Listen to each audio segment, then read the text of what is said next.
اعوذ باللہ من الشیطان الرجیم بسم اللہ الرحمن الرحیم الحمد للہ الذی جعل الحمد مفتاحا لذکرہ وسببا للمزید من فضلہ ودلیلا علی آلائہ وعظمتہ والصلاة والسلام علی عبدہ وامین وحیہ وخاتم رسلہ سیدنا و مولانا بالقاسم محمد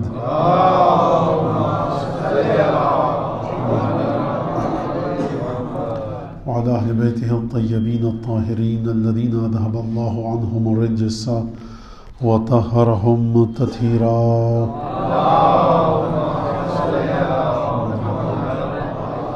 واللعن الدائم على أعدائهم أجمعين. أما بعد فقد قال الله الحكيم في كتابه المجيد أعوذ بالله من الشيطان الرجيم قل لا أسألكم عليه أجرا إلا المودة في القربى. درود بھیجیے محمد و آل محمد.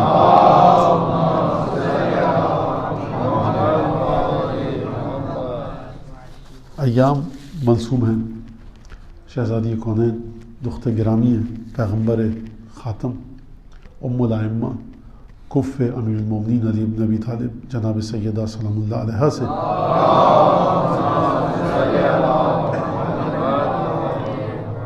اور اس سلسلے میں ظاہر سی بات ہے کہ اگر شخصیت ایسی ہو کہ جو ظاہری اور عام اور معمولی انسانی عقل کے ذریعے جس کو پہچاننا ناممکن ہو، تو پھر ایسی چیزوں کے سلسلے میں عالم غیب سے مدد دی جاتی ہے کہ غیبی امور کے ذریعے شخصیت کو پہچانا جائے.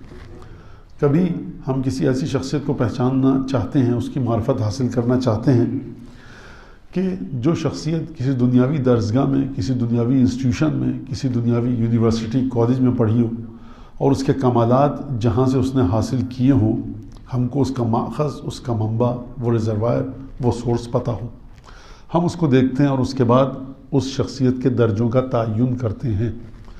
لیکن اگر کوئی شخصیت ایسی ہو کہ جس کے شعور اور جس کے ادراک کو کسی درسگاہ نے اس کی ذمہ داری نہ لی ہو، کوئی شخصیت ایسی ہو کہ جس نے دنیاوی لحاظ سے ہمیں کوئی بھی ایسا مقام، ادارہ، انسٹیٹیوشن نظر نہ آئے کہ جہاں پر اس شخصیت نے کوئی علم حاصل کیا ہو، اور اس سے بڑھ کر بات یہ کہ ہمیں کہیں پر کوئی واقعہ ایسا نظر نہ آئے کہ جہاں پر اس شخصیت نے اپنے علم کا اظہار کیا ہو.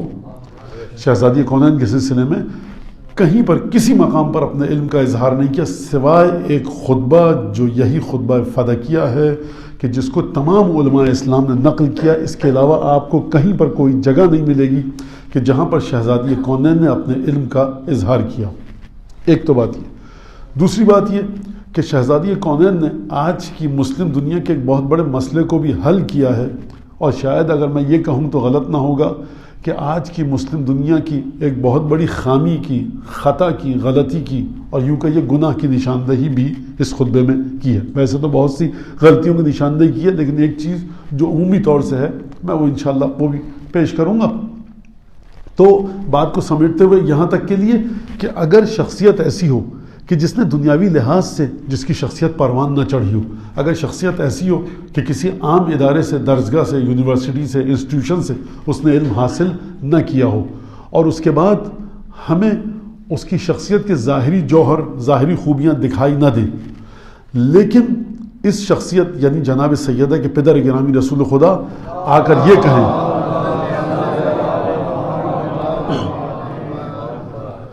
یہ جو حدیث کبھی کبھی مجلس کے آخر میں پڑھی جاتی ہے نتیجہ دیتے وقت، ہم نے جو علماء سے سیکھا ہے، سنا ہے، اور کوئی دفعہ میں نے بھی یہ کام کیا کہ اس حدیث کو جو اب میں پڑھنے والا ہوں آپ کے سامنے نبی کریم کی، جس کو علماء اسلام نے پیش کیا ہے، اس کو مجلس کے آخر میں پڑھا جاتا ہے نتیجہ دیتے ہوئے جناب سیدہ کی شخصیت کے حوالے سے.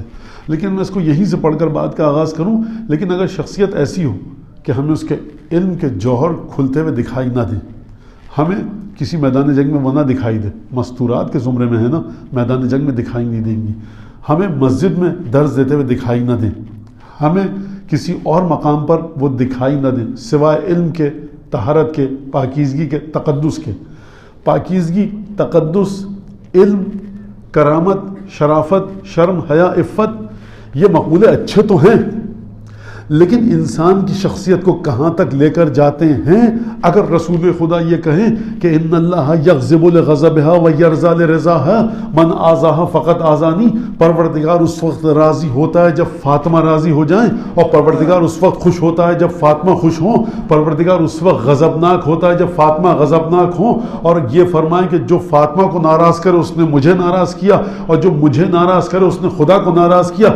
تو حضور یہاں پر بات صرف یہ نہیں ہو رہی کہ فاطمہ شرم و حیا اور عفت و پاک دامنی کے بلند ترین مرحلے پر ہیں، ہو سکتا ہے کوئی بی بی شرم حیا عفت پاک دامنی کے بلند ترین مرحلے پر ہو، لیکن پروردگار عالم کی ذات میں رونما ہونے والی رضایتوں کی اسے خبر نہ ہو۔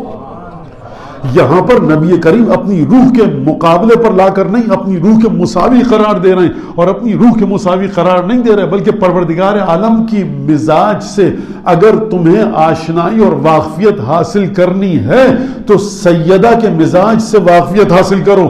دیکھو کب سیدہ کی پیشانیوں کے پر تیوریوں پر بل پڑتے ہیں، خدا کی پیشانی پر بل پڑ چکے ہیں۔ دیکھو کب سیدہ کے روئے نورانی پر تبسم مسکراہٹ آتی ہے، کب سیدہ تم سے خوش ہوتی ہیں، کب سیدہ کا چہرہ جگمگا اٹھتا ہے تمہارے کاموں سے، سمجھ جاؤ خدا کا چہرہ جگمگا گیا۔ مولانا یہ بات تو مادیت والی ہو گئی، خدا کا تو چہرہ نہیں ہوتا۔ تو چلیے اس واقعے کی طرف کہ جب وحی آئی جناب موسیٰ پر کہ موسیٰ کل رات میری طبیعت خراب تھی، تم میری عیادت کو نہیں آئے۔ موسیٰ مرض تو میں بیمار تھا کل، خدا کہہ رہا ہے۔ اچھا پروردگار دوسری طرح سے بھی بات کر سکتا تھا موسیٰ سے، اس واقعے کو سن لیجیے۔ پروردگار فرمایا وہی آئی، مرض تو فلم تعودنی، میں بیمار تھا کل تم میری عیادت کو نہیں آئے۔ اب آپ پوچھیں گے کس کتاب میں ہے؟ فریقین کی کتابوں میں مولانا روم جیسے شاعر نے مثنوی میں اس واقعے کا ذکر کیا، یعنی واقعہ اتنا واضح ہے۔ کب پروردگار تو مریض بھی ہوتا ہے مجھے نہیں پتا تھا، اور اگر ہوتا تو میں تیری عیادت کہاں آ کر کروں، تو اپنا پتہ بتا، اینما تولوا فثم وجہ اللہ، تو ہر جگہ پر ہے، میں عیادت کیسے؟ کہا کہ موسیٰ کل ایک بندہ مومن تمہاری بستی میں علیل تھا، اس کی عیادت کو اگر جاتے تو ثواب ایسا ملتا کہ جیسے میری عیادت کو آئے۔ یعنی اگر کوئی شخص ایمان کے مرحلے پر جائے تو ثواب مل جائے گا۔ خوب باریکی سے اس بات کو سمجھیے گا، پوری توجہ کے ساتھ، ثواب ملے گا۔ لیکن کیا وہ بندہ مومن اس قابل ہے کہ جو وہ کام کرے وہ خدا کی مرضی کے مطابق ہے؟ دوسری مثال قرآن سے لیجئے، خدا قرآن میں فرما رہا ہے من ذا الذی یقرض اللہ قرضا حسنا فیضاعفہ لہ اضعافا کثیرا، کون ہے جو خدا کو قرضہ دے تاکہ خدا کئی گنا کر کے لوٹائے؟ پروردگار دو سوال ہیں تجھ سے، پہلی بات تو ہے کہ قرضے کی ضرورت محتاج کو ہوتی ہے، تو کہاں سے محتاج؟ اور پروردگار خود تو سود کو منع کر رہا ہے اور یہاں پر سود کا اعلان کر رہا ہے، کون ہے جو ہم کو قرضہ دے تاکہ کئی گنا کر کے واپس کریں؟ تو علماء اسلام نے فقہاء نے فرمایا کہ قرض حسنہ کی بات ہے، جس کو آپ قرض حسنہ کہتے ہیں، کہ کون ہے جو کسی بندہ مومن کو، صاحب ایمان کو، کلمہ گو کو قرضہ دے، سود کی شرط نہ کرے، قسطوں کو آسان کرے، اور جب اس کے پاس تنگی نہ ہو، جب اس کے پاس امکان ہو، طاقت ہو، وہ قرضہ آپ کو واپس کرے۔ یہ قرض حسنہ، جب تک آپ کا پیسہ قرض دار کے پاس رہے گا آپ کو صدقے کا ثواب ملتا رہے گا۔ یہ واحد مقام ہے قرضے کا جہاں پر پیسہ واپس بھی ملتا ہے، صدقے کا ثواب بھی ملتا ہے۔ صدقہ وہ ہوتا ہے کہ آپ اپنی ملکیت سے نکال دیں، تو اس کا مطلب یہ ہے خدا قرض لیتا بھی ہے، خدا اپنی عیادت بھی کرواتا ہے۔ کب؟ خدا اپنے مومن بندوں کے ذریعے آپ کو اپنی ذات کی طرف بلا رہا ہے۔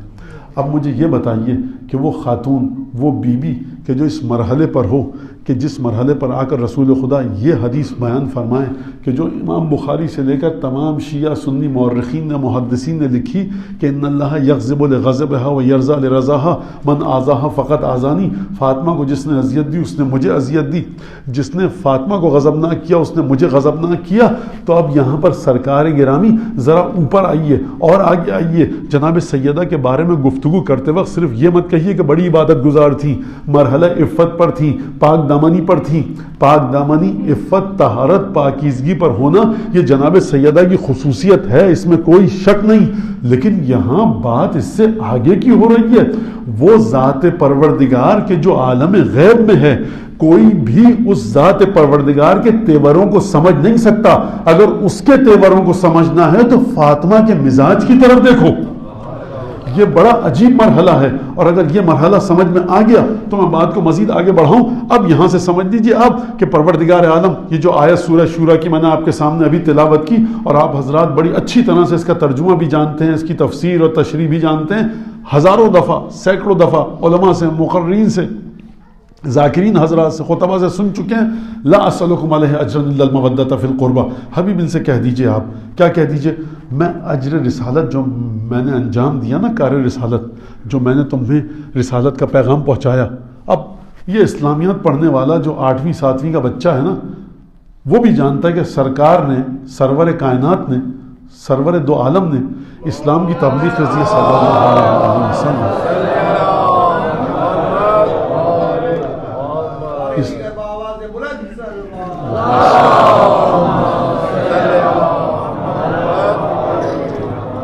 کہ سرور دو عالم نے کتنی تکلیفیں اٹھائیں کس سلسلے میں، تبلیغ دین کے سلسلے میں. پہلی تکلیف تو یہ کہ اس زوجہ محترمہ طیبہ طاہرہ صدیقہ جناب خدیجۃ الکبریٰ کو اپنے ہاتھوں سے کھو دیا.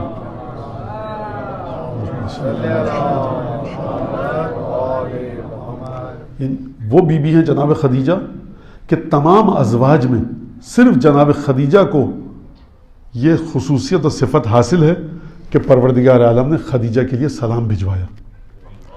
دوسری خصوصیت جناب خدیجہ کو یہ حاصل ہے کہ نسل ختمی مرتبت خدیجہ سے چلی. تیسری خصوصیت خدیجہ کو یہ حاصل ہے کہ وہ ہستی کے جو کائنات کی رحمت ہے، رحمت للعالمین. ماں بچے کے لیے رحمت ہوتی ہے، بچہ ماں کو دیکھتا ہے دل تھم جاتا ہے، دل کو سکون آ جاتا ہے. کائنات عالم میں سکون میں اس لیے ہے کہ رحمت مصطفی کے صدقے میں خلق ہوئی رحمت للعالمین.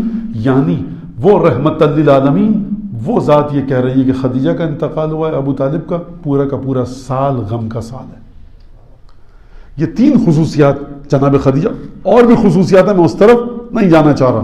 کس طرح سے اپنا مال لٹایا، کس طرح سے رسول خدا کی خدمت کی، کس طرح سے پروردگار جس بیوی کو منتخب کرے علی ابن ابی طالب کی ہم پلہ خاتون کو دنیا میں لانے کے لیے، جناب خدیجہ، اس بیوی کے بارے میں آپ کیا سمجھیے گا اور کیا کہہ سکتے ہیں.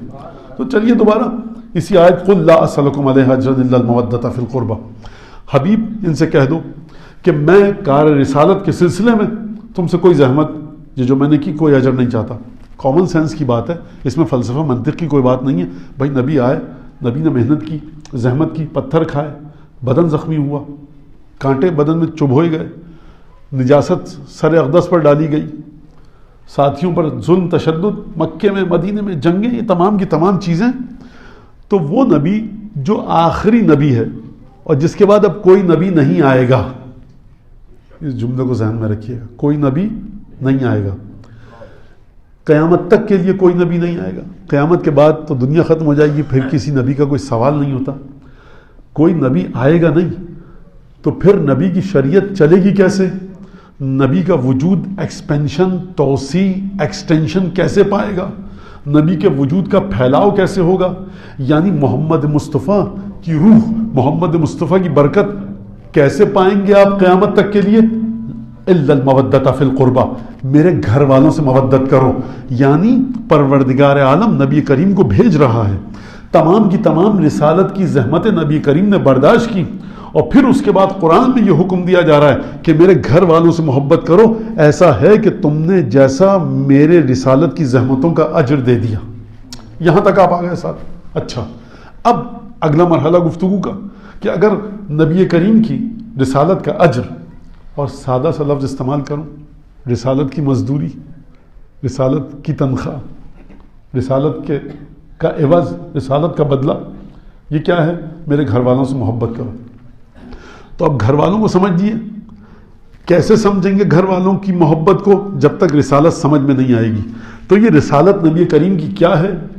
رسالت نبی کریم کی یہ ہے کہ آپ اگر اجر دینا چاہیں، نبی کریم نے جہنم سے بچایا، پاکیزگی دی، طہارت دی، اچھائیاں دی، ہمارے معاشرے کو، سماج انسانی کو آگے بڑھایا. نبی کریم نے بڑی بہترین چیزیں سکھائیں، اخلاق، کردار، یہ تمام کی تمام تعمیر جو ہمارا کیا نبی کریم نے کیا. تو اب کیا کریں؟ نبی کریم کی طرف دیکھیں، عجیب معجزہ ہے. خدا فرما رہا ہے نبی کے گھر والوں سے محبت کرو. پروردگار نبی بنا کر بھیجا ہے تو نے محمد مصطفیٰ کو, لیکن اگر اجر رسالت دینا چاہیں تو مصطفیٰ کے گھر والوں سے محبت کریں. تو ایک بات تو یہ سمجھ میں آتی ہے کہ مصطفیٰ کے گھر والوں کا اتنا گہرا تعلق ہے مصطفیٰ سے کہ اگر آپ نے مصطفیٰ کے گھر والوں سے محبت کی تو آپ نے رسول کو رسالت کا اجر دے دیا. اگلا جملہ سن لیجئے, اور آپ سے خدا نے اور مجھ سے حق چھین لیا کہ اب ہم محمد مصطفیٰ کو یہ اجر دیں وہ اجر دیں. بھائی تمہیں حق نہیں ہے, ہم نے بھیجا تھا اپنے بندے کو نبی بنا کر, ہم نے محنت مزدوری کروائی رسالت کی سمجھانے کے لیے, تو اجر بھی ہم ہی تعین کریں گے. اگر تم سڑک سے کسی مزدور کو پکڑ کر لاؤ کچھ کام کروانے کے لیے, اور تمہارے مزدور کی, اس اجیر کی, اس کاریگر کی مزدوری پڑوسی آ کر طے کرے تو آپ کہیں گے آپ سے کیا ربط ہے؟ تو یہی کامن سینس, یہی عام سوچ جو تم اپنی زندگی میں چلاتے ہو, اسی کے ذریعے اس آیت کو سمجھو کہ ہم نے بھیجا تھا مصطفیٰ کو زحمتیں انجام دینے کے لیے. کام کتنا بڑا ہے محمد مصطفیٰ کا, قیامت تک یہ کام چلے گا اور قیامت کے بعد بھی چلے گا. تقسیم جنت و جہنم ہوگی مصطفیٰ کی مودت اور محبت پر, محمد مصطفیٰ کے گھر والوں کی مودت اور محبت پر تقسیم جہنم ہوگی. یعنی اگر جہنمی ہمیشہ رہیں گے ہم فیہا خالدون, محمد و آل محمد کے بغض کی وجہ سے, اگر جنتی جنت میں رہیں گے تو محمد و آل محمد کی محبت کی وجہ سے. یعنی حضرت ختمی مرتبت کی رسالت کبھی ختم نہ ہونے والی شے ہے. یہ جو کبھی ختم نہ ہونے والی شے کا اگر تم اجر دینا چاہو تو اہل بیت سے محبت کرو.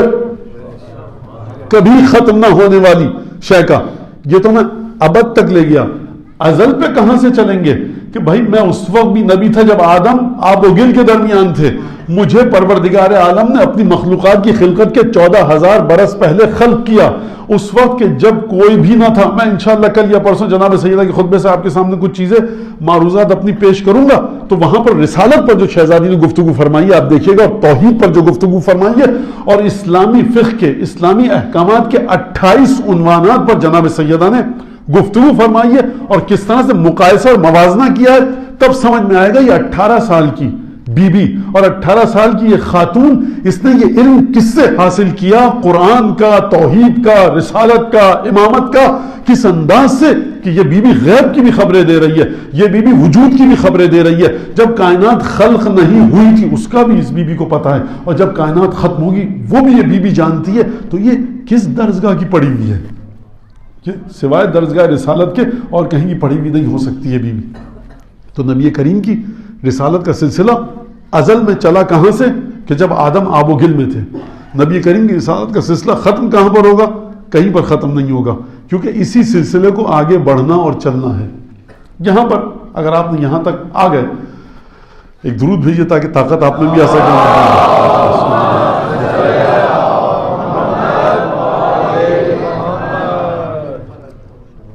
اور اب اگلا جملہ میں کہوں, ایک سوال پیش کروں پھر جواب دوں اس کا, کہ جناب سیدہ کو آخر یہ جو درد ہے, تکلیف ہے, یہ جو جناب سیدہ گھر سے بی بی نے اپنے قدم باہر نکالا اور قدم رنجا فرمایا اور مسجد میں تشریف لائیں اور خطبہ دیا ہے, یہ دیکھیے کہ بی بی یہ وہ خاتون ہے کہ جو کبھی گھر سے باہر نہیں نکلی, جو مردوں سے گفتگو نہیں کر رہی, لیکن کس طرح سے آئی اور کیا سلسلہ. جب تک ہماری سمجھ میں مودت اہل بیت نہیں آئے گی, اور مودت اور محبت اہل بیت کا انسانی زندگی پر فرق, اثرات, اور مودت اور محبت اہل بیت کا انسان کی اخروی زندگی پر جو اثرات ہیں, جب تک وہ ہماری سمجھ میں نہ آئیں ہم آگے بات بڑھا نہیں سکتے. پھر میں اس بات کو تکرار کروں اور دہرا دوں کہ دیکھیے قُلْ لَا أَسْأَلُكُمْ عَلَيْهِ أَجْرًا إِلَّا الْمَوَدَّةَ فِي الْقُرْبَى, پورے قرآن میں جو پروردگار عالم نے ہم پلہ قرار دیا ہے رسول کی رسالت کے, کوئی عمل نہیں ہے سوائے محبت اہل بیت کے, کوئی اور چیز نہیں. آپ قرآن الحمدللہ سب کے گھر میں, اور آپ شروع سے آخر تک الحمدللہ رب العالمین سورہ حمد سے لے کر قُلْ أَعُوذُ بِرَبِّ النَّاسِ تک پڑھ ڈالیے, کہیں پر کوئی چیز رسول خدا کی رسالت کے ہم پلہ نہیں ہے, کہیں بھی کوئی چیز رسول خدا کی رسالت کا اجر قرار نہیں پا رہی. تمام انبیاء نے کہا ما اسألکم علیہ من اجر, ہم اس پر کوئی اجر تم سے نہیں چاہتے, لیکن رسول خدا فرما رہے میرے گھر والوں سے محبت کرو. اس کا مطلب ہے کہ یا تو دوسرے انبیاء نے رسالت کا کام ہی انجام نہیں دیا، حاشا و کلا، یہ کہہ نہیں سکتے، اور اگر انجام دیا تو اجر کہاں گیا؟ اجر اس لیے نہیں کہا گیا کہ میرے گھر والوں سے محبت کرو کہ کسی کے گھر والے رسول کے گھر والوں کی طرح تھے نہیں، اگر ہوتے تو پروردگار کہتا۔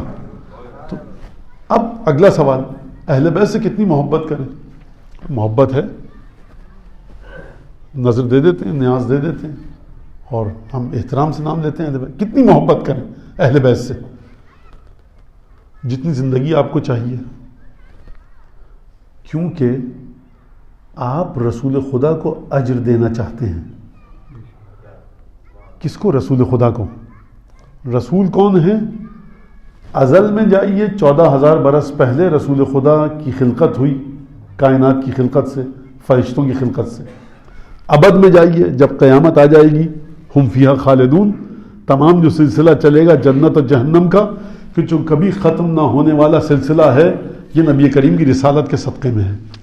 تو آپ اور ہم نبی کریم کی رسالت کو، نبی کریم کی زندگی کو، نبی کریم کی روح کو کتنا گہرا مانتے ہیں، کتنا عمیق مانتے ہیں، اس کے پھیلاؤ کو ہم کتنا سمجھ پائے قرآن سے۔ جتنا زیادہ رسول کریم کی شخصیت کے بارے میں آپ کا عقیدہ واضح ہوگا، جتنا زیادہ آپ رسول کریم کی شخصیت کی وسعت کو، پھیلاؤ کو، اور اس کے ایکسٹینشن کو، کتنا ایکسٹینڈڈ ہے وہ سلسلہ، کتنا ایکسپینشن ہے اس کا سمجھیں گے، اتنی محبت کرنی پڑے گی۔ یعنی اگر جہنم سے بچنا ہے، جنت میں جانا ہے، کتنی محبت کریں، جنت میں چلے جائیں، جنت کے ادنا ترین درجے پر یا اعلیٰ ترین درجے پر، یہ تو رسالت طے کرے گی۔ خوب توجہ فرما رہے ہیں آپ، یہ رسالت طے کرے گی۔ بھائی تمہاری نماز کیسی تھی، تمہارا روزہ کیسا تھا، یہ رسول خدا کے احکامات طے کریں گے، رسول کی رسالت طے کرے گی۔ اور رسالت کو طے کرنے کا پیمانہ ہے محبت اہل بیت، یعنی قیامت میں جتنے درجے چاہیے، جو عمل کرنا ہے اچھا کیجئے، لیکن محبت اہل بیت کے ساتھ ہو، کیونکہ اجر رسالت جب تک اچھے طریقے سے رسول خدا کو نہیں دیں گے، آپ رسول خدا کے مقروض رہیں گے۔ جنت کے درجوں میں فرق آئے گا، جتنی کمی کی رسول خدا کے گھر والوں سے محبت میں، اتنا زیادہ جہنم کے گڑھوں میں انسان گرتا جائے گا۔ ایک تو بات یہ، دوسری بات کیا مطلب؟ اب اس سے ایک بات کیا سمجھ میں آئی کہ جتنی رسول خدا کی شخصیت ہے، جتنا رسول خدا کا کام ہے، جتنا رسول خدا نے زحمت کی، اتنا اجر دینا پڑے گا۔ میں مثال دے دوں، ہمارے بچے بھی بیٹھے نوجوان بھائی، اور یہ ہمارے علماء نے بھی مثالیں دی اس طرح کی۔ ایک شخص نے دیوار بنائی 2 بائی 2 فٹ کی، 2-4 اینٹیں لگا دی، آپ نے اس کو 150 اینٹیں میری تھی، سیمنٹ بجری سب میرا تھا، اوزار وغیرہ جو تھے، ٹولز وغیرہ میرے تھے، آپ نے آگے صرف اس کو رکھا، 200-400-500 روپے میں نے آپ کو دے دیا، آپ نے مجھے دے دیا، مزدور کو دے دی، ایک نے پورا گھر بنایا آپ کا، آپ اس کو یقیناً 2-4,500 روپے نہیں دیں گے۔ گھر کتنے اسکوائر میٹر پہ؟ ایک نے 60 اسکوائر میٹر پہ، ایک نے 80 اسکوائر میٹر پہ، ایک نے 120 اسکوائر میٹر پہ، ایک نے آپ کے لیے مینشن بنایا 4,000 اسکوائر میٹر پہ، ایک نے آپ کے لیے پوری دنیا آپ کو دی تعمیر کر کے، ایک نے کائنات تعمیر کر کے دی۔ آپ کہاں پر دیں گے؟ جس طرح سے پروردگار عالم کی توحید میں فنا کا کوئی مرحلہ نہیں ہے، اسی طرح سے محبت اہل بیت اگر آپ کرنا چاہتے ہیں، کیونکہ پروردگار عالم کا نمائندہ ہے محمد مصطفیٰ، ذات ختمی مرتبت پر نبوت ختم ہو رہی ہے، اب پروردگار عالم کے پاس کوئی پیغام ایسا نہیں ہے جو اس نے انسانوں کو نہ دیا ہو، جو پیغام انسانوں کو دینا تھا وہ ختمی مرتبت کے ذریعے دے دیا، جو آپ کی بھلائی چاہتا تھا پروردگار عالم محمد مصطفیٰ کو بتا دی، جس برائی سے آپ کو بچانا چاہتا تھا محمد مصطفیٰ کو بتا دی۔ تو اب قرآن اگر یہ کہے ظہر الفساد فی الارض، دیکھو زمین اور آسمان میں فساد پھیلا، بما کسبت ایدیکم، اس وجہ سے کہ جو کام تم نے کیے، یعنی اگر انسان غلط کام کر رہا ہے، عالم کا عالم تباہ ہو رہا ہے، کائنات برباد ہو رہی ہے۔ اور آج کل کی سائنس پڑھنے والے بچے تو میری بات کو بہت بہتر طریقے سے سمجھیں گے۔ آپ یہاں پر کوئی ٹائر جلائیے، کوئی آگ جلائیے، آپ کو اگر حکومت مطلب کوئی ایسا ترقی یافتہ ملک ہو کہ اگر سر آپ پہ فائن ہوگا کیونکہ آپ نے اوزون لیئر کو فرض کیجیے نقصان پہنچایا، آپ نے انوائرمنٹل پولیوشن ایجاد کیا ہے، تو انسان کے تمام غلط کاموں سے کائنات میں فرق آ جاتا ہے۔ اور انسان کے اچھے کاموں سے کائنات سنور جاتی ہے. تو یہ رسول خدا کائنات سمجھانے نہیں آئے, کائنات سے آگے تک کی زندگی آپ کو بتانے آئے ہیں. تو اس انداز سے محبت کرنی پڑے گی اہل بیت سے اور رسول کے گھر والوں سے. اب سوال یہ ہے کہ یہ جو محبت ہے اہل بیت سے اس زندگی میں کرنی ہے. اور قرآن کی آیت بڑی عجیب ہے, آپ حضرات 10ویں دفعہ سن چکے ہیں کہ 2 آیتیں پڑھوں گا میں کہ جس میں پروردگار عالم ولایت کا اور اطاعت کا ذکر فرما رہا ہے. سورہ مائدہ کی آیت مشہور و معروف آیت, انما ولیکم اللہ ورسولہ والذین آمنوا الذین یقیمون الصلاۃ ویؤتون الزکاۃ وہم راکعون. تمہارا ولی, تمہارا سرپرست اللہ ہے, رسول ہے, اور وہ لوگ جو صاحبان ایمان جو رکوع کی حالت میں ایمان لائے, نماز پڑھتے ہیں, رکوع کی حالت میں زکوٰۃ دیتے ہیں. یہ ولایت کا سرپرستی کا ذکر ہو رہا ہے. یہ ولایت اور سرپرستی کا مطلب کیا ہے بھائی؟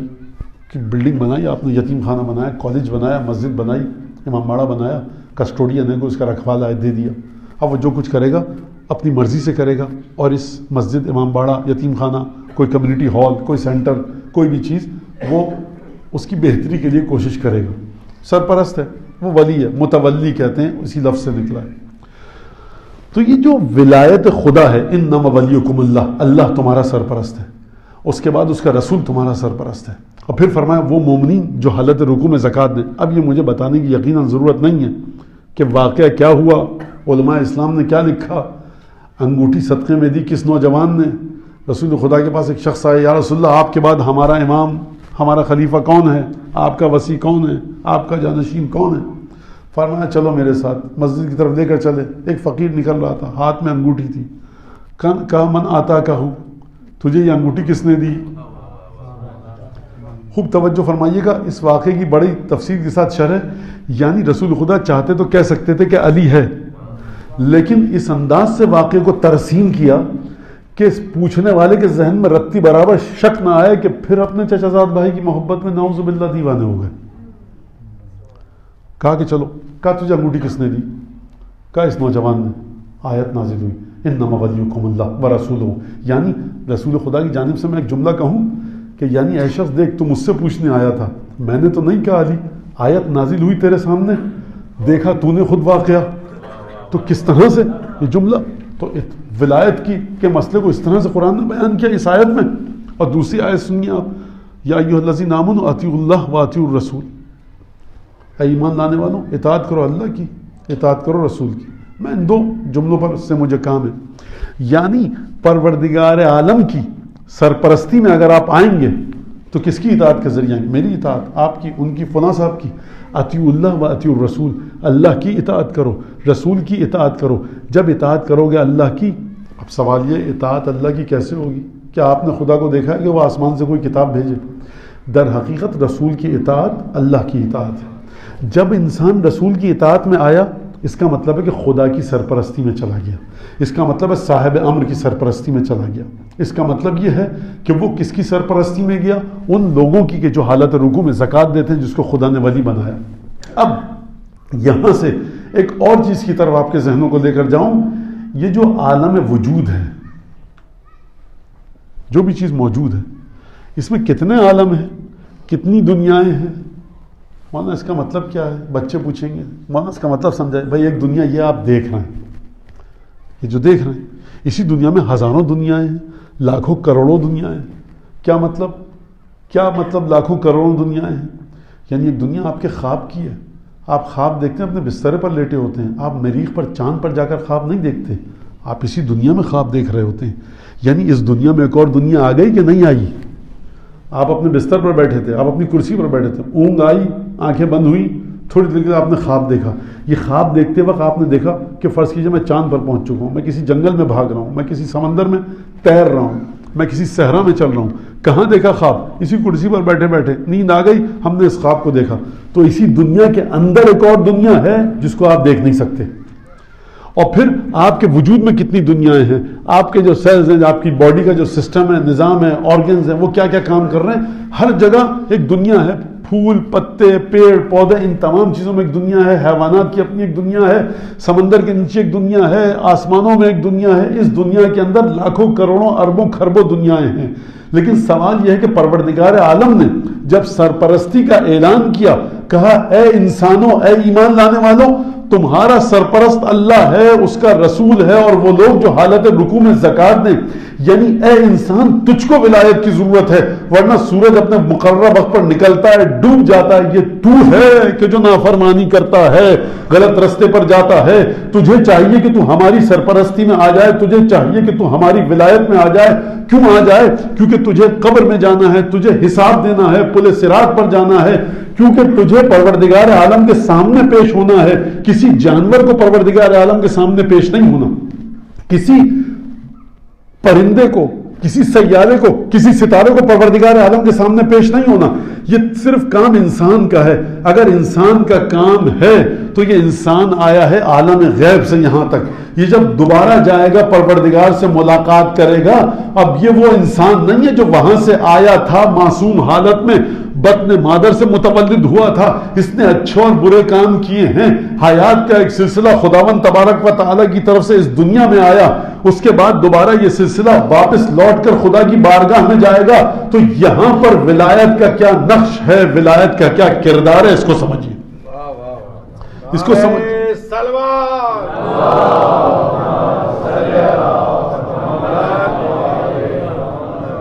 اور امام کا کام کیا ہے؟ جو جناب سیدہ ایک زبردست طریقے سے خطبہ دے رہی ہیں، یہ جو جناب سیدہ ایک درد اور تکلیف کے لہجے میں گفتگو فرما رہی ہیں، یہ بیوی کو تکلیف آخر ہے کس بات کی، درد آخر ہے کیا، دکھ کس بات کا ہے؟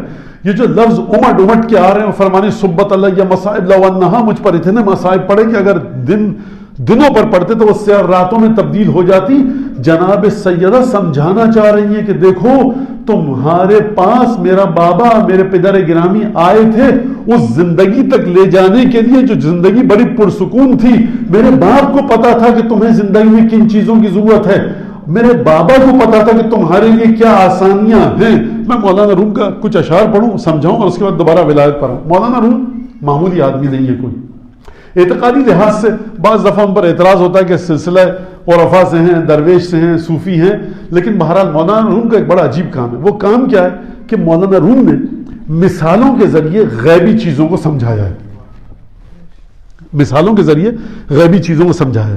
اب مولانا روم کے جو کچھ اشعار ہیں ان کی مثنوی سے اس کو سنیے، اور بڑے عجیب انداز سے انہوں نے مثال کے ذریعے سمجھایا کہ انسانی حیات کا سلسلہ ہے کیا اور انسانی حیات کتنے مرحلوں پر ہے، اور پھر میں ولایت کے ساتھ اس کو منسلک کر کے آپ کی خدمت میں نتیجہ دینا چاہتا ہوں۔ فرماتے ہیں کہ مولانا روم از جمادی مردم و نامی شدم۔ اب یہ سائنس پڑھنے والے بچے جانتے ہیں کہ انسان جب صلب پدر میں آتا ہے، اپنے وجود میں آتا ہے باپ کے، تو فرما رہے مولانا روم کہ از جمادی مردم و نامی شدم، یعنی صلب پدر میں جو انسان کا وہ مادہ کہ جس کے ذریعے انسان کی خلقت ہوتی ہے وہ جمادی صورت میں ہوتا ہے، نان لیونگ تھنگ کی صورت میں ہوتا ہے۔ باپ مختلف غذائیں کھاتا ہے جس کے ذریعے نسل انسانی کا سلسلہ آگے بڑھتا ہے، یعنی وہ پھول، وہ پتے، وہ سبزیاں، وہ پھل، وہ گندم، وہ اناج جب انہیں توڑا گیا درختوں سے تو وہ موت کی وادی میں چلے گئے، اب یہ بڑھ نہیں سکتے۔ تو مولانا فرما رہے ہیں، مولانا روم فرما رہے ہیں کہ وجود انسانی کا آغاز اس دنیا میں پتہ ہے کہاں سے ہوتا ہے؟ جہاں سے وہ غلہ و اناج توڑا جا رہا ہے جس کو انسان کا باپ کھائے گا، اور صلب پدر میں پھر وہ مادہ تخلیق پائے گا۔ وہ مادہ جن چیزوں کے ذریعے تخلیق پایا وہ مادہ کیا تھا؟ وہ مادہ انہی پھول، پتوں، پودوں، اناج اور غلوں کے ذریعے بنا۔ جب تم نے ان پھولوں کو، پتوں کو، ان سبزیوں کو، ان میووں کو، ان پھلوں کو توڑا درخت سے تو یہ موت کی وادی میں چلے گئے۔ کیسے چلے گئے؟ جب آپ نے سیب کو توڑ دیا تو اب یہ بڑھے گا نہیں، کہا کہ از جمادی مردم و نامی شدم۔ فرماتے ہیں کہ جو پھول، پتے، پودے نکلے تھے، یہ نکلے کہاں سے تھے؟ حالت جمادات سے نکل کر نباتات کے مرحلے پر آئے تھے۔ یہ جو کھاد تھی اس میں کوئی تو طاقت تھی کہ جس کو درخت کی جڑوں نے چوسا، تنے سے ہوتا ہوا شاخوں تک آیا، بور کی صورت میں، پھول کی صورت میں نکلا، پھول کوپل کی صورت میں تبدیل ہوا اور کوپل پھل میں تبدیل ہوئی۔ یہ طاقت آئی کہاں سے؟ یہ اسی نان لیونگ کھاد میں سے نکل کر آئی ہے۔ خوب توجہ کیجیے گا، یعنی جب مرحلہ جمادات، یعنی وہ مرحلہ حیات کا جو پتھر کے مرحلے پر ہے، جب اسے موت آتی ہے تو مرحلہ نباتات میں زندگی بدلتی ہے۔ لہذا پچھلے مرحلے کی موت کا مطلب ہے اگلے مرحلے کی حیات. از جمادی مردم و نامی شدم. فرماتے ہیں وزنما مردم بے حیوان سر زدم. پھر میں نامیاتی حیات، بوٹینیکل لائف، نباتی لائف، یعنی وہ حیات کہ جس میں صرف اگنے کا، پھلنے پھولنے کا مادہ تھا، وہاں سے جب میں ختم ہو گیا. از جمادی مردم و نامی شدم وزنما مردم بے حیوان سر زدم. جب میں بوٹینیکل لائف ختم ہو گئی اور نباتاتی زندگی میری ختم ہوئی تو میں وہاں سے مر گیا. جب میرے باپ نے، میرے پدر نے وہ پھل توڑ کر کھایا اور میں اس کے صلب میں تخلیق پایا تو وہ جو بوٹینیکل لائف تھی، سیب کو توڑا گیا، سیب کو موت آ گئی، لیکن میں پھر حیوانی صورت میں صلب پدر میں زندہ ہوا. وز جمادی مردم و نامی شدم، وز جمادی مردم و نامی شدم از نما مردم بے حیوان سر زدم. فرماتے ہیں کہ میں جماداتی حیات وہاں سے ختم کرا، میں نے موت آئی اس سے، اس مرحلے کو. میں نباتاتی حیات میں آیا، نباتاتی حیات کو موت آئی، میں حیوانی حیات میں آیا. تو یہاں سے ایک چیز سن لو اور سمجھ لو کہ جب بھی حیات کا پچھلا مرحلہ اسے موت آتی ہے تو یہ مت سمجھنا کہ وہ موت آ گئی، ختم ہو گیا. وہ ایک بہتر مرحلے میں ٹرانسفارم ہو کر، تبدیل ہو کر، اپنی پوری آب و تاب کے ساتھ حیات اپنی جولانیاں دکھاتی ہے، اپنی جلوگری دکھاتی ہے. ایک درود بھیجیے محمد آل محمد کی بارگاہ.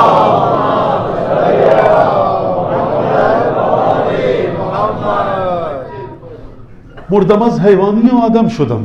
کہتے ہیں جب میں صلب پدر میں آیا تو میں حیوانی حالت میں تھا، لیکن جب پھر میں منتقل ہوا اور جب میں اس مرحلے پر پہنچا کہ جب انسان کو کنسیو کیا جاتا ہے اور پھر انسان رحم مادر میں پہنچا، کہتے ہیں میں حیات کی اس مرحلے سے مردمز حیوانی و آدم شدم، میں مرحلہ حیوانیت کو میں نے چھوڑا، میں انسان بن گیا. یعنی جماداتی حیات مر گئی، یہ مری نہیں ہے، نباتاتی حیات کی صورت میں زندہ ہو کر سامنے آئی ہے. وہ نباتاتی حیات وہ جمادی حیات اس نباتاتی حیات میں پوشیدہ ہے. ایک مزید اگلے مرحلے پر بڑھی. یہ نباتاتی حیات مر گئی لیکن حیوانی حیات میں آئی. یہ مت سمجھنا کہ حیات حیوانی ہے، اس حیات حیوانی میں نباتاتی حیات بھی ہے. یہ مت سمجھنا کہ جب نباتاتی حیات مر گئی اور حیوانی حیات آ گئی، نہیں، اس حیوانی حیات میں نباتاتی حیات بھی ہے. اور یہ مت سمجھنا کہ جب صلب پدر میں آ کر میں منتقل ہوا رحم مادر کی طرف تو یہ حیوان جب مر گیا، مردمز حیوانیوں آدم شدم، جب حیوانی حیات مری تب جا کر میں انسان بنا. پھر فرماتے پس سے ترسم کیز مردن کم شدم، میں ڈروں کیوں اب کہ مجھے جس مرحلے پر بھی موت آئے گی اگلے مرحلہ میری فنا کا ہوگا. سنت الہی یہ ہے کہ جس پچھلے مرحلے کو میں دیکھ رہا ہوں اسے موت آتی ہی تب ہے جب اگلے مرحلے کو بالا تر حیات ملے.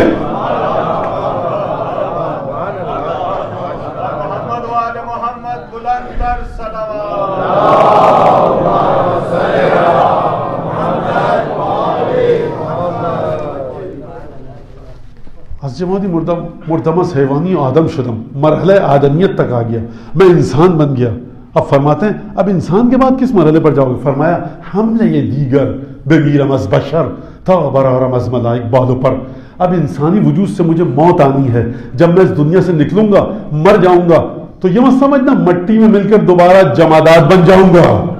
فرماتے ہیں حملہ دیگر بمیرم از بشر، جب یہ میری روح بدن کا ساتھ چھوڑ کر چلی جائے گی ایک اور حملہ کروں گا اور مرحلہ بشریت کو پیچھے چھوڑ کر حملہ دیگر بمیرم از بشر تھا برارم از ملائک بالوں پر، اب میں مرحلہ ملک پر، فرشتوں کی زندگی کے مرحلے پر جا کر زندہ رہوں گا.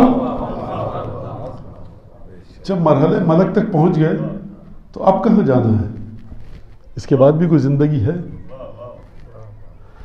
ایک درود بھیجیے ذرا محمد آل محمد.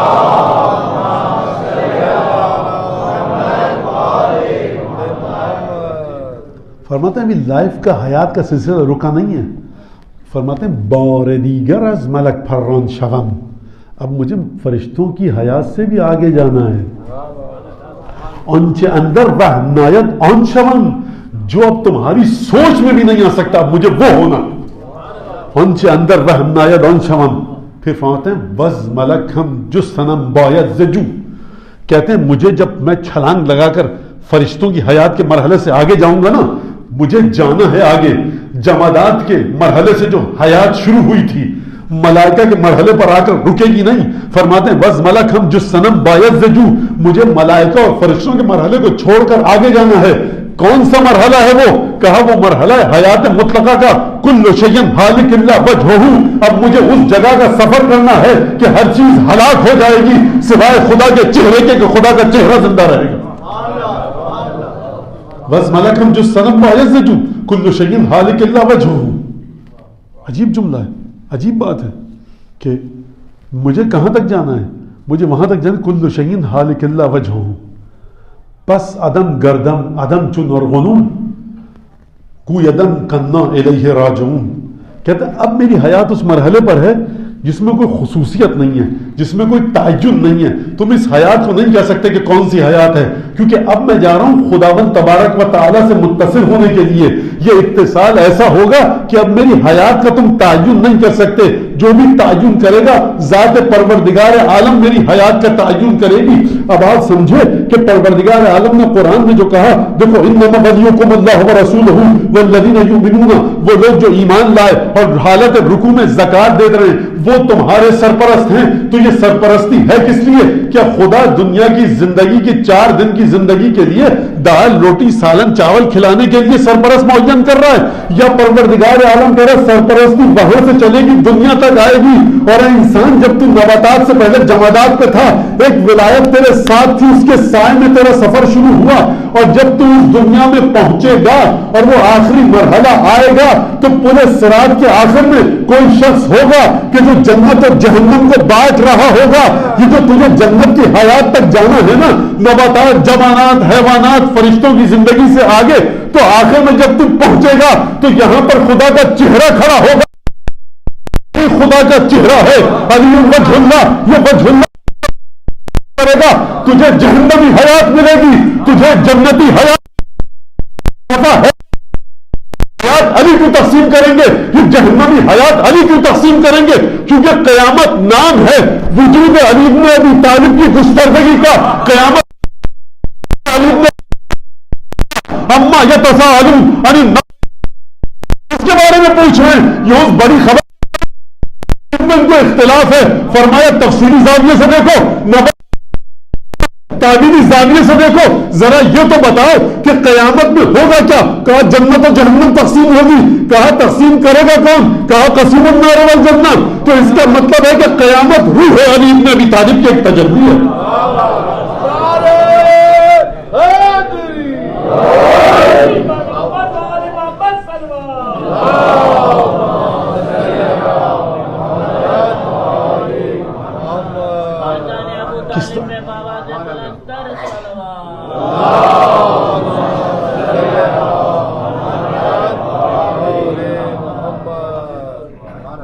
بیوی نے جو خطبہ ارشاد فرمایا, ابتدؤ بحمد من اولا, ابتدؤ بحمد من اولا بالحمد والطول والمجد. پہلا جملہ جو مسجد میں تشریف لائی جناب سیدہ, یہ جملہ ابتدا کرتی ہوں میں اس کی حمد سے, کہ جو سب سے زیادہ سزاوار ہے کس کا؟ حمد کا, سخاوت کا, بزرگی کا. احمدہ, میں اس کی حمد کا الحمدللہ ہے, علی ما انعم ولہ الشکر علی ما الہم من عموم النعم ابتداها وسبغ علی ازداها والتمام منن والاها, جمع عن المجازات عددها, جمع عن الاحصاء عددها, ونا عن المجازات عبدها, والتفاوت عن الادراک عمدها. جملہ سنیے, یہ بی بی اس نے درس توحید لیا کس سے ہے؟ اور اگر لیا ہے کسی سے تو ان الفاظ کو اپنی زبان پر یہ شہزادی لا کیسے رہی ہے؟ اس کا مطلب یہ ہے کہ یہ بی بی صرف مالک عفت و پاکیزگی و شرم و حیا و طہارت نہیں ہے, بلکہ یہ بی بی کائنات کے تمام غیبی رازوں سے واقف ہے کہ ہم الہی وہاں سے یہاں کیسے نازل ہوتی ہے, یہاں سے وہاں کیسے جائے گی. دیکھو تم کو جمادات سے نباتات تک کا سفر کرنا تھا, ملائکہ سے آگے کی تم کو زندگی اختیار کرنی تھی. پروردگار نے تم کو اس لیے خلق نہیں کیا تھا کہ تم فرشتوں کے مرحلے پر آ کر رک جاؤ.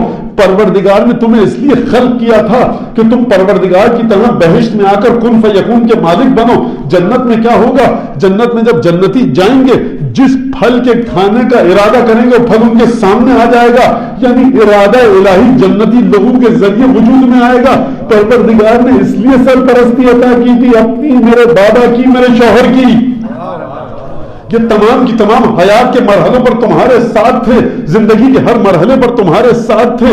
یہ کس طرح سے تمہارے ساتھ تھے؟ یہ اس طرح سے تمہارے ساتھ تھے کہ فرمایا، اب میں درود کے بارے میں ایک دو جملے یہاں کہہ دوں کہ فرمایا کہ دیکھو جو محمد و آل محمد پر درود بھیجے گا، جو مجھ پر درود بھیجے گا، لم یبق لہ ذنوبہ، اس کے تمام گناہ جھڑ جائیں گے. یعنی محمد و آل محمد کی مودت کا ذکر اگر کیا جائے، اگر ان پر درود بھیجا جائے تو فرمایا سرکار ختمی مرتبہ کے گناہ جھڑ جائیں گے.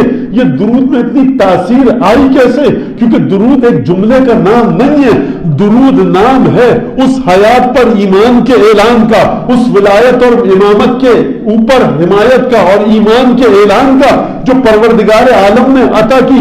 یعنی پروردگار جن جن عوالم میں، جن جن دنیاؤں میں محمد آل محمد کے اوپر تو نے اپنی برکتوں کو نازل کیا، ہماری تجھ سے دعا ہے کہ وہاں پر نازل فرما. اللہم صلی علی محمد و آل محمد. اب جتنے عوالم میں محمد آل محمد پر درود نازل ہوگا، آپ کی طرف سے اطلاع دی جائے گی کہ تمہارے چاہنے والے نے تم پر درود بھیجا. جن جن عوالم میں محمد آل محمد ہوں گے، ان عوالم میں آپ کا ذکر کیا جائے گا، ان مقامات پر پنجتن آپ کو یاد کریں گے.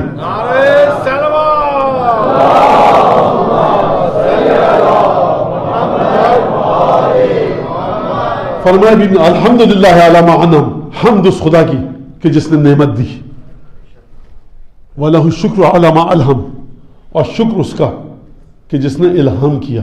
خوب توجہ کیجئے، حمد کے سلسلے میں بی بی نے جو لفظ استعمال کیا وہ نعمت کا کیا، الہام کے سلسلے میں جو لفظ استعمال کیا وہ شکر کا کیا. شکر حمد، الحمدللہ علی ما انعم وَلَهُ الشُّكْرُ عَلَى مَا أَلْهَمَ. یہی دو جملے فصاحہ اور بلغا کو ڈھیر کرنے کے لیے کافی ہیں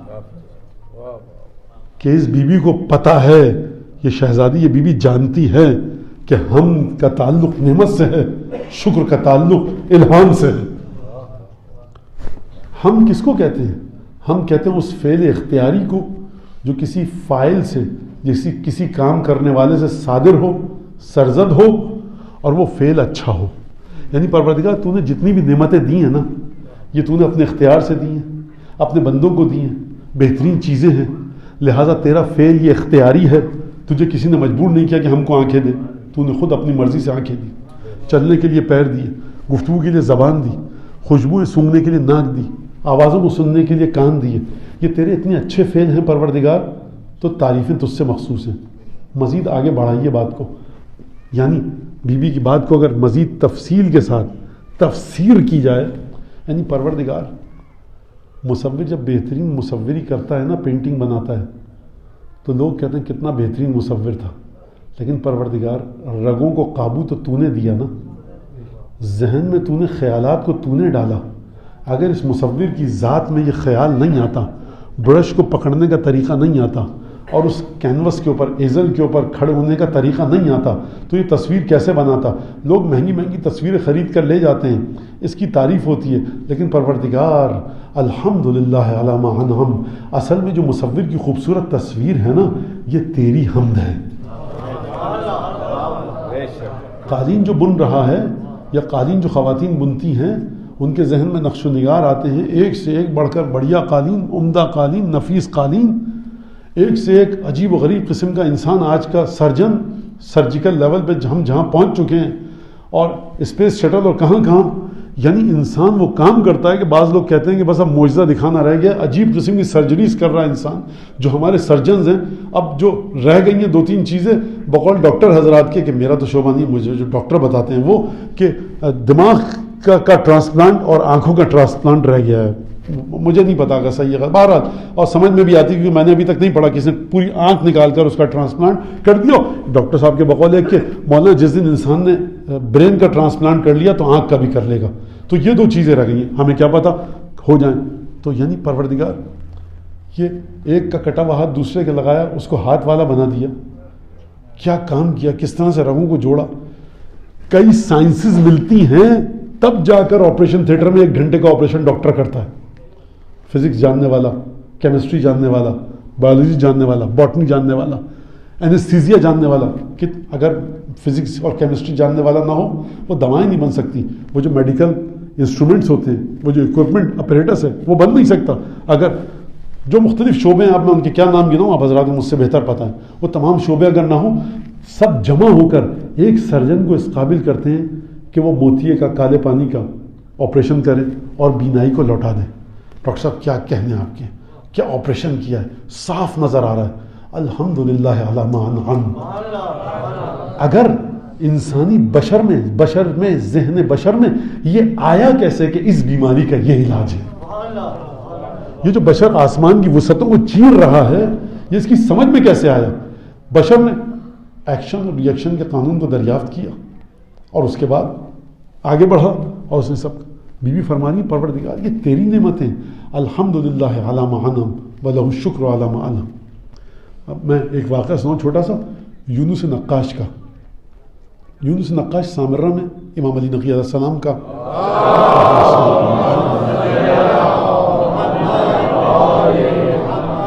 یونس یعنی وہی حضرت یونس علیہ السلام کے نام پر، نقاش یعنی نقش کرنے والا. اس کا کام تھا کہ عقیقے فیروز قیمتی پتھروں پر کھودتا تھا، کندہ کاری کرتا تھا، انگریونگ کرتا تھا اس کو اور اس پہ لکھتا تھا یا تراشتا تھا، اس کو شکلیں دیتا تھا. فیروزہ آیا بڑا قیمتی بادشاہ کے دس. سامرہ کیپٹل تھا اسلامی دنیا کا. کس کا واقعہ؟ 10ویں امام کے زمانے کا. آیا پریشان، چہرے پر ہوائیاں اڑی ہیں. مولا غضب ہو گیا. کیا ہوا؟ کہا کہ فیروزہ آیا تھا اتنا قیمتی کہ لا قیمت لہا، پرائس لیس ہے، اس کی پرائسنگ میں قیمت ہی نہیں بتا سکتا، اتنا قیمتی. اچھا پھر کیا ہوا؟ کہا کہ تراشنے کے لیے آپ جو میں نے ہتھوڑی کا ہلکی سی چوٹ ماری، 2 ٹکڑوں میں ٹوٹ گیا.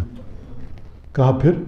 کہا وزیر کا ہے، اب کم ترین سے سزا دے گا مجھے 100 کوڑے تو لگاتا ہے اور 20ویں 30ویں پہ میری جان چلی جائے گی.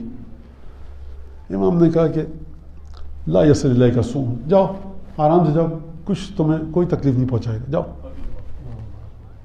اب میرا یہ جملہ ہے، یہ بیچارہ مظلوم غریب تھوڑی دیر امام کی صورت کی زیارت کی، اپنا رسول اللہ ظالم، لیکن بہرحال امام کا شہدائی تھا، چاہنے والا تھا، چلا گیا. دوسرے دن دوڑتا ہوا آیا اسی طرح سے، لیکن اب چہرے کا رنگ خوش. مولا عجیب واقعہ ہوا. کیا ہوا؟ کہا صبح کو آج وزیر کا قاصد آیا تھا، میسنجر. اس نے بھائی ہماری بچیوں میں اختلاف ہو گیا اور ہم چاہتے ہیں کہ اس فیروزے کو 2 ٹکڑوں میں توڑ دو.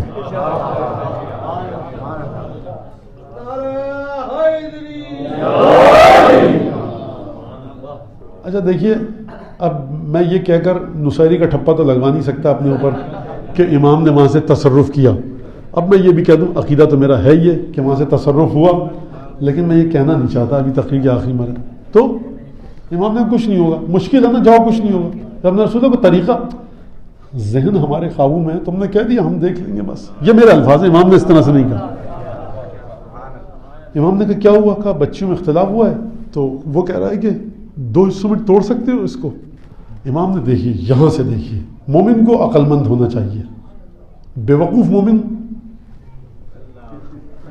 امام نے تو نے کیا جواب دیا؟ اب یہ میرا جملہ ہے، امام کا جملہ ہے کہ تو نے کیا جواب دیا، اس کے ساتھ میرا جملہ ہے، اضافہ کر رہا ہوں کہ اس لیے کہ آپ یہ نہ سمجھیں امام نے یہ کہا کہ یعنی کہیں بیوقوفی کی تو کوئی بات نہیں کرتی کہ پہلے سے ٹوٹ چکا ہے. یہ بادشاہوں کا مزاج بڑا برا ہوتا ہے. اگر دیکھ لے تو نے پہلے سے وہی کام کر دے ہمارے حکم سے پہلے کیوں کیا، آجا پیٹ ننگی کر اپنے 400 چھلا. کہا تو نے کیا کہا؟ کہا میں نے کہا کہ امہلنی حتی افکر، سوچنے دو، ٹائم مہلت دو، دیکھوں ہو سکتا ہے نہیں. امام نے کہا سبتا، بہت عقل مند آدمی ہے. پھر وہ چلا گیا خوش خوش، اور جانے سے پہلے امام نے اس کے سامنے ایک جملہ کہا، اللہم لک الحمد اس جا، پروردگار تعریف تو تیری ہی ہے، کیونکہ تو نے ہم کو، ہم اہل بیت کو ان لوگوں میں سے قرار دیا جو تیری صحیح معنوں میں حمد کرنا جانتے ہیں. ہم پر بات آئی، اب آپ نے ذوق سے سنا ہے تو ابھی آپ کا حق بنتا ہے کہ میں جملہ کہوں اور اپنے ساتھ واپس لے کر نہ جاؤں. دعائے عرفہ پڑھی ہے آپ لوگوں نے؟ یقیناً سب پڑھتے ہیں. عجیب دعا ہے، الحمدللہ الذی لیس کصنعہ صنع صانع. حمد اس خدا کی کہ جس کی صنعت کی طرح کسی کی صنعت گری نہیں ہے. الحمدللہ لیس لقضائہ دافع ولا لعطائہ مانع. خوب توجہ سنیے، سید یعنی پہلا جو میں کہتا ہوں خدا کی قسم اگر پوری دعائے عرفہ ضائع ہو جائے دنیا سے سب جگہ سے مٹ جائے اور یہی ایک جملہ رہ جائے سید الشہداء کا مولا حسین علیہ السلام کا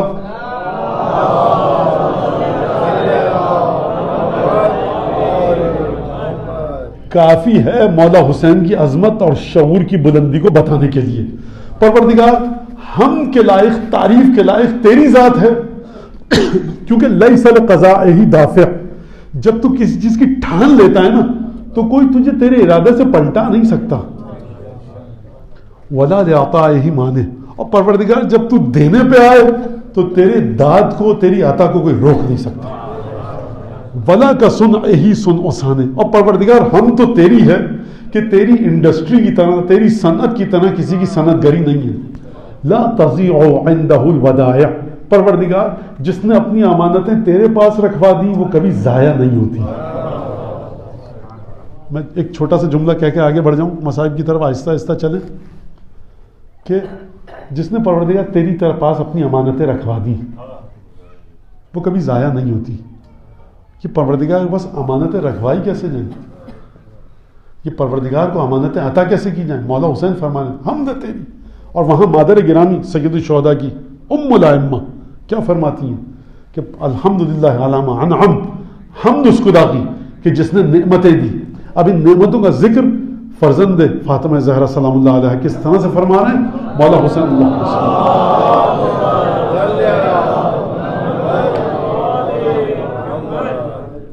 لا تضيع عنده الودائع.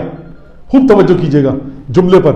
یہ میں توجہ کے ساتھ جملہ کر رہا ہوں, ترجمہ کر رہا ہوں, اس لیے آپ سے کہہ رہا ہوں توجہ کیجئے گا. الودائع کا مطلب کیا ہے؟ کائنات میں تمام کی تمام امانتیں, جتنی امانتوں کا تصور ہے. ودائع جمع منتہى الجموع ہے, الف لام آیا ہے, گرامر کے لحاظ سے سمجھ لیجئے. اس کا مطلب ہے کہ جتنی بھی نعمتیں تمہارے تصور میں ہیں, تصور سے باہر ہیں, تصور میں ہیں, بعد میں وجود میں آئیں گی, جتنی بھی امانتیں ہیں اگر خدا کے پاس ان نعمتوں کو امانتوں کو رکھوا دو ضائع نہیں ہوتی. مثال دے دوں قرآن سے. موسیٰ کی ماں کے یہاں موسیٰ پیدا ہوئے. لولا ربطنا علی قلبہا, اگر ہم موسیٰ کی ماں کے دل کو مضبوط نہ کرتے, کادت لتبدی, موسیٰ کی ماں بول پڑتی میری یہاں بھی ولادت ہوئی ہے. فرعون کے سپاہی آتے موسیٰ کا گلا کاٹ کے چلے جاتے. تو ہم نے کیا کہ ہم نے کہا فلقی ہے فی الیم میں, سمندر میں ڈال دو بچے کو. پروردگار کس کے کہنے پر؟ دریائے نیل کے مگرمچھ کروکوڈائل ایلیگیٹرز مشہور ہیں, 5-6 ہزار 10 ہزار سال سے مشہور ہیں. یعنی دریائے نیل کی بے رحم موجیں. دیکھیے خوب توجہ کیجئے گا, قرآن نے فرمایا فی الیم. یم ہے ہیبریو زبان کا لفظ, عبرانی زبان کا. ہیبریو جو یہودی جس سے بات کرتے ہیں. یم کا مطلب سمندر ہے, ریور, دریا نہیں ہے. یعنی جہاں پر ڈالا گیا تھا وہاں دریائے نیل کی موجوں کا عالم یہ تھا کہ کنارے پر رہنے والا اس کو سمندر تصور کر رہا ہے, دریا نہیں مانتا. کا فلقی ہے فی الیم میں, اے مادر موسیٰ ڈال دو جھولے میں رکھ کر. موسیٰ کو رکھو تابوت میں, چھوٹے سے جھولے میں پھینک دو, دریا کی موجوں کے حوالے کر دو.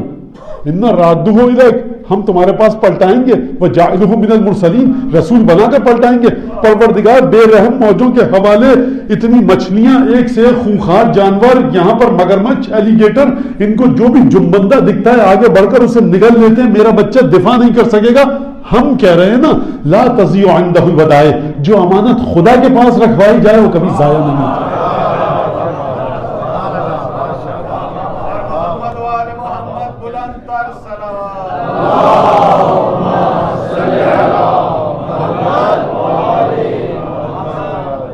نیکی کی ہے نا, رشتہ داروں کے ساتھ نیکی کی, کسی غیر کے ساتھ نیکی کی.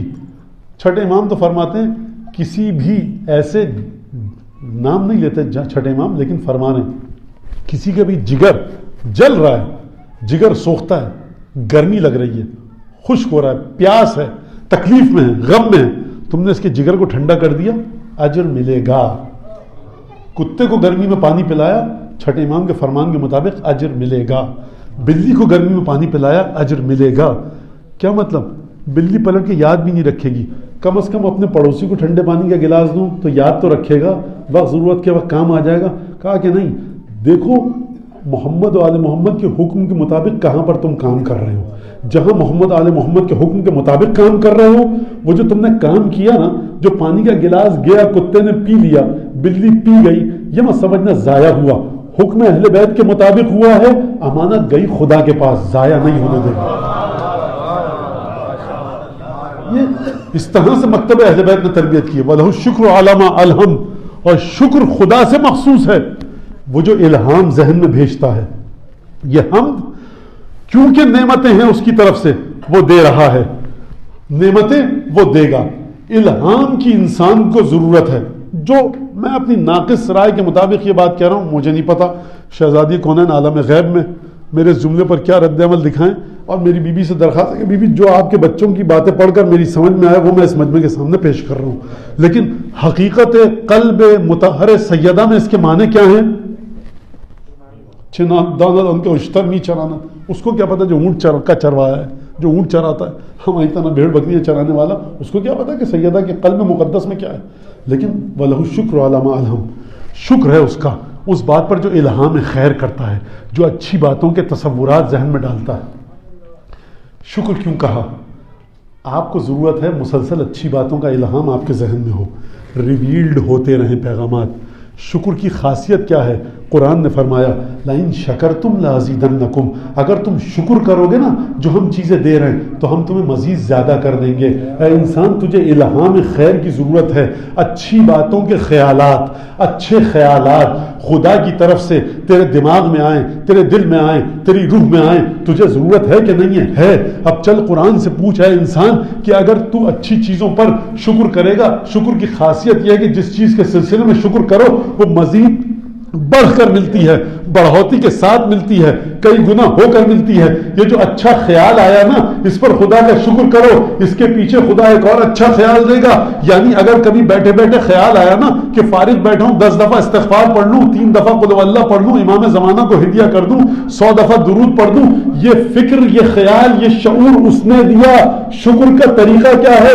جس چیز کا خیال آیا اس اچھے کام کو انجام دو، مزید افکار آئیں گے، مزید سوچ اچھی آئے گی، مزید اچھے کاموں کی طرف پروردگار لے کر جائے گا. کیونکہ جس چیز کے سلسلے میں تم نے شکر کیا، شاکر جب شکر کرتا ہے کسی ایسی چیز کے بارے میں جو اس نے شکر کیا، وہ چیز مزید بڑھتی ہے. پروردگار نعمتوں تو نے ابتداءً دے دی، لیکن جو تو الہام خیر کرتا ہے، یہ جو تو اچھے تصورات ذہن میں ڈالتا ہے. فاطمہ زہرا سکھانا چاہتی ہے اپنے بچوں کے ماننے والوں کو کہ اچھے خیالات پر ہمیشہ شکر ادا کرتے رہنا. وَلَهُ الشُّكْرُ عَلَى مَا أَلْهَمَ. کن چیزوں کے بارے میں اب بیان فرما رہی؟ من عموم نعم ابتداها، وہ تمام کی تمام نعمتیں کہ جس کو اس نے خود ہی دیا.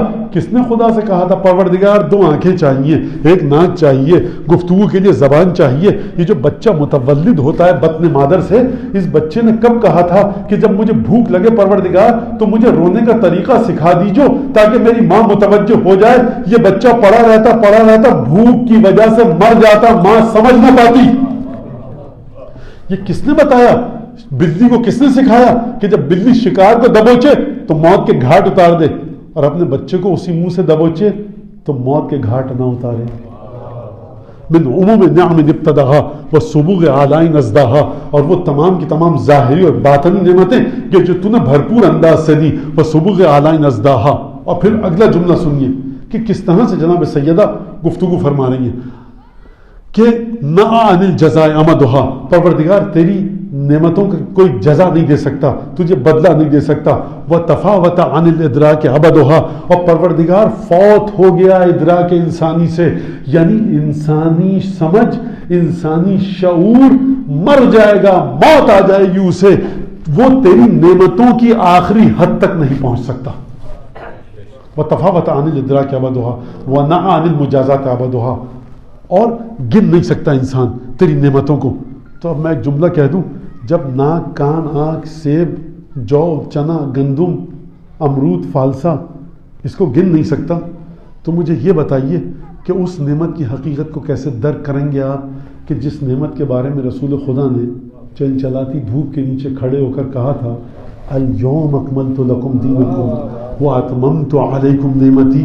تمام نعمتیں مل گئیں، تمام نعمتیں مل گئی. لیکن نعمت ولایت جو آج ملی ہے نا، اس کے ذریعے نعمتیں تمام ہوئی ہیں. اگر یہ نعمت نہ ہوتی، ہر نعمت ہیچ تھی، یہ نعمت جب آئی ہے تو تمام نعمتیں اپنے کمال پر پہنچی ہیں. یہ ولایت علی بن ابی طالب وہ نعمت ہے کہ پروردگار عالم اپنے وجود کے ذریعے عطا کی ہوئی نعمتوں کو جب مرحلہ کمال تک لے کے جانا چاہتا ہے تو ولایت علی کے ذریعے نعمت کمال تک لے کر جانا چاہتا ہے. اب یہ کمال کا سلسلہ سمجھ میں آیا آپ کے کہ جمادات سے نباتات، نباتات سے حیوانات، حیوانات سے انسانات، انسان سے ملائکہ اور ملائکہ سے پروردگار عالم کی ذات کا سفر، یہ اس سے بڑی نعمت کون سی ہوگی؟ اس سے بڑی نعمت کون سی ہوگی؟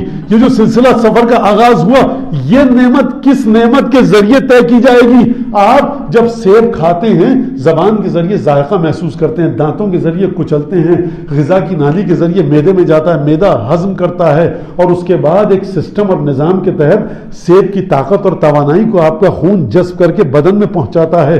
یہ نعمت ہے. تو مجھے یہ بتائیے کہ انوار الہی کو کس طرح سے آپ جذب کریں گے؟ یہ جو آپ کو اور میرا وجود جمادات سے شروع ہو کر وجہہ کل شیء خالق اللہ وجہہ تک پہنچے گا، تو یہ جو تمام کی تمام نورانیتیں جذب کریں گے آپ کس کے ذریعے جذب کریں گے؟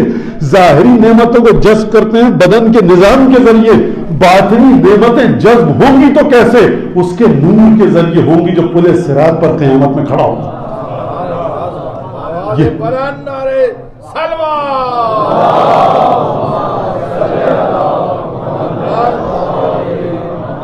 یہ جناب سیدہ کو درد یہ ہے، دکھ یہ ہے، تکلیف یہ ہے، علم یہ ہے، تڑپ رہی ہیں شہزادی، کھول رہی ہیں غم کی وجہ سے کہ میں کس طرح سے، کیوں؟ شہزادی کا کیا بگاڑا ہے؟ اور شہزادی کو کون کیا دے سکتا ہے؟ کون عطا کر سکتا ہے شہزادی کو؟ کوئی کچھ نہیں. لیکن رحمت للعالمین کی بیٹی ہے. جس طرح سے باپ نے پتھر کھا کر پیغام دیا توحید کا، شہزادی وہ پیغام دینا چاہ رہی ہیں. اور یہ روایت جو ہے کہ 75 دن بی بی قید حیات میں رہی، تو عجیب سلسلہ ہے. دیکھیے ایک گفتگو رہ گئی، ایک بات میں انشاءاللہ کل، کہ میں آپ کو جملہ بتا دوں تاکہ کل آپ مجھے یاد دلا سکیں کہ جو رسول خدا کی موت ہے اور دنیا سے رحلت ہے، دنیا سے رخصتی ہے رسول خدا کی، یہ جناب سیدہ سے کوئی اس کی حقیقت کو پوچھے جو خطبے میں بی بی نے بیان فرمایا. میں کل انشاءاللہ اس پر گفتگو کروں گا کہ خود موت ختمی مرتبہ کی حقیقت کیا ہے اور یہ روح کس مقام پر گئی اور جناب سیدہ کو درد اور دکھ کس بات کا ہے. تو انسان شہزادی کون ہے، واقعہ کس طرح کا پیش آیا کہ اب میں وہاں سے میرا جی چاہ رہا آغاز کروں کہ جہاں سے سیدہ کے دکھوں کا آغاز ہوتا ہے. رسول خدا دیکھیے، اگر کوئی بچی بچپنے میں اس کی ماں مر جائے اور باپ بہت ہی لاڈ کرے بچی سے، بہت ہی پیارا باپ ہو، کبھی چیخ کے نہ بولے، پیار سے بات کرے، بیٹی اپنے باپ پر بھرپور اعتماد کرے، بھرپور محبت کرے، تو کتنا لگاؤ ہوگا ایسی بیٹی کو ایسے باپ سے. اچھا اگر بیٹی ہو بہو مرحومہ زوجہ کی تصویر ہو تو ایسے باپ کو کتنا پیار ہوگا. سیدہ کس کی تصویر ہے؟ خدیجہ کی. عام باپ یہی ہوتا ہے نا. اب مجھے بتائیے رحمت للعالمین جو دشمنوں کے ساتھ بے ادبی اور بدتمیزی نہ کرے، جو دشمنوں کے ساتھ پیار و محبت سے سمجھائیں، کس طرح سے فاطمہ کے ذریعے گفتگو کرتے ہوں گے. ایک تو خود شفقت پدری، فاطمہ کا تعلق صنف مستورات سے، اور خدیجہ کی یادگار، اور جانتے ہیں رسول خدا کے کس مقام پر ہے میری بیٹی، تو کتنا لگاؤ ہوگا فاطمہ سے رسول خدا کو. رسول خدا کا آخری وقت آیا، ایک دفعہ رسول خدا بستر علالت پر ہیں، روایت کے الفاظ اغمیہ علیہ ساعتن و افیق اخرى، کبھی افاقہ ہوتا تھا آنکھیں کھولتے تھے، کبھی رسول خدا کی آنکھیں بند ہوتی تھیں. ایک دفعہ دونوں شہزادے تشریف فرما، جناب سیدہ موجود، مولا کائنات موجود، رسول خدا کی آخری سانسیں ہیں، اور رسول خدا پر ہم اپنی زبان میں سمجھانے کے لیے کہہ رہا ہوں احتضار کا عالم ہے، سکرات کا عالم ہے. یعنی رسول خدا کی روح بدن سے جدا ہونا چاہتی ہے، اور یہ رسول خدا کی روح بدن سے جدا نہیں ہو رہی، یہ فاطمہ کے مصائب کا آغاز ہو رہا ہے. جو بی بی نے خود شعر پڑھا ہے نا کہ قد کنت ذات حمن تحت ظل محمد، بابا جان کل تک میں آپ کی ابا کے سائے میں میری حمایت کی جاتی تھی، کوئی میری طرف ٹیڑھی آنکھوں سے دیکھ نہیں سکتا تھا، لیکن بابا آج سوائے میری ردا کے میرا کوئی محافظ نہیں ہے، میری چادر کے علاوہ میرا کوئی محافظ نہیں ہے۔ ایک دفعہ دونوں شہزادوں نے دیکھا کہ رسول خدا نانا جان کی سانسیں اکھڑنے لگی، ایک دفعہ دونوں شہزادوں نے اپنے آپ کو نانا پر گرا دیا۔ مولا کائنات آگے بڑھے حسن اور حسین کو اٹھانے کے لیے، آپ جانتے ہیں رسول خدا نے کیا فرمایا؟ کہا یا علی دعہما، علی دعہما، چھوڑ دو، یشمانی، چھوڑ دو حسن حسین کو، میرے سینے پر لیٹا رہنے دو تاکہ یہ اچھی طرح سے میرے وجود کی خوشبو کو محسوس کر سکیں۔ ودعنی، علی دیکھو مجھے بھی چھوڑ دو، حتی اشمہما، تاکہ میں ان دونوں کی خوشبوؤں کو محسوس کر سکوں۔ میں کہوں گا یا رسول اللہ حسن حسین آپ کی خوشبو کو سونگے تو بات سمجھ میں آتی ہے، آپ قطعی مرتبت ہیں، لیکن کتنی محبت ہے آپ کو حسن حسین سے کہ آپ ان کی خوشبوؤں کو سونگنا چاہتے ہیں۔ بس ایک کوہرام مچا گھر میں۔ ایک دفعہ دروازے پر دستک ہوئی، جناب سیدہ نے پکارا کہ دروازے پر آنے والا کون ہے؟ جواب دیا گیا کہ غریب من الغرباء، پردیسی ہوں، اجازت دیتے ہو؟ اتعذرونی بالدخول یا اہل البیت، اے گھر والوں تم مجھے اجازت دیتے ہو کہ میں گھر میں آؤں؟ بیوی نے کہا ان رسول اللہ لمشغول عنک، اے شخص رسول خدا اس وقت اس سے ملاقات نہیں کر سکتے، یعنی رسول خدا پر کٹھن وقت ہے، گھر والوں میں کوہرام مچا ہے۔ دوسری دفعہ اس شخص نے دستک دی، بیوی نے یہی جواب دیا۔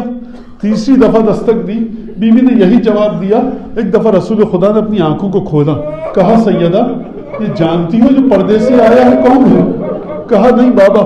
کہا یہ ملک الموت ہے، خدا نے بھیجا ہے۔ میں دوسری روایت پڑھ رہا ہوں، خدا نے بھیجا ایک روایت کے مطابق کہ مجھ سے آ کر پوچھ سکے کہ اے محمد تمہارا جی چاہتا ہے ہماری ملاقات کو یا نہیں چاہتا؟ اگر چاہو تو دنیا میں رہو، چاہو تو ہمارے پاس آ جاؤ۔ مجھے نہیں پتا کہ بی بی کے دل پر سن کر یہ کیا گزری ہوگی، اور رسول خدا نے اگلا جملہ بیان فرمایا، اے سیدہ یہ صرف تیرے گھر کی منزلت ہے کہ موت کا فرشتہ دستک دے کر آتا ہے۔ میں کہوں گا یا رسول اللہ یہ موت کا فرشتہ تو دستک دے کر آئے گا، لیکن کل جب بغیر اجازت یہ دروازہ چلایا جائے گا، بی بی کے پہلو پر گرے گا، تو کس طرح سے آپ کی بیٹی آواز محسن شہید ہوں گے تو کون مدد کو آئے گا؟ ارے کل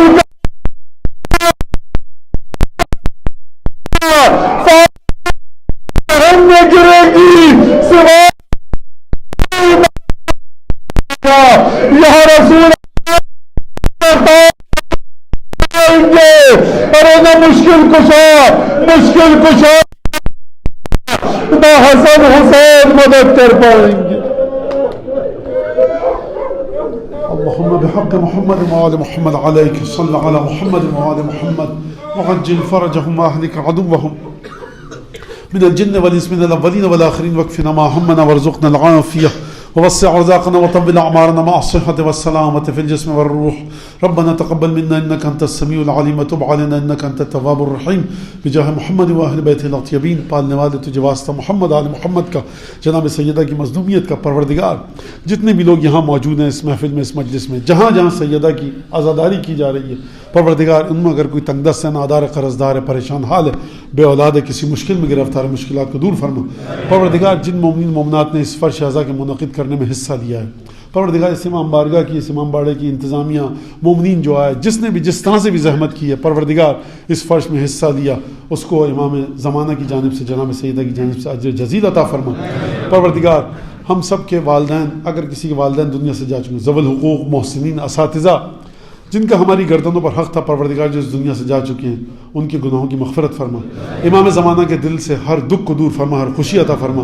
اس مجلس کو حضرت حجت کے لیے تعزیت، تسلیت اور تسلی کا باعث قرار دے۔ ہمیں ان کے انصار و اعوان میں شامل فرما۔ دعاؤں کی قبولیت کے لیے بلند آواز سے ایک درود بھیج دیجیے۔